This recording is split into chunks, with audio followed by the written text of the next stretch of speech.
Hello বন্ধুরা, তোমরা সবাই কেমন আছো? আমি তো বেশ ভালোই আছি।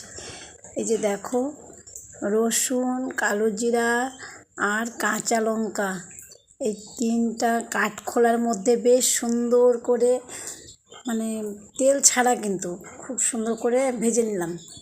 এই দেখো, ভেজে নেওয়ার পরে ওগুলো শিলপাটার মধ্যে, মিক্সিতে চেষ্টা করছিলাম আগে একবার, আমি যে ওটা তো হচ্ছে না দেখছিলাম, তারপর ওই যে শিলপাটার মধ্যে বসে ওটা বাটা করলাম, সাথে ওর মধ্যে একটু লবণ দেওয়া হলো। আর এই যে বাটা শেষ করার পরে তারপরে ওর মধ্যে একটু সর্ষের তেল আছে, ওই সর্ষের তেল একটুখানি দিয়ে একটু মেখে নিয়ে ব্যাস তৈরি হয়ে গেল কালো জিরা বাটা। তোমরা কে কে আছো আমার মতো কালো জিরা বাটা খেতে ভালোবাসো? কমেন্ট করে জানাতে কিন্তু এক ফোঁটাও ভুলবে না। তোমরা সবাই ভালো থেকো। Tata, by.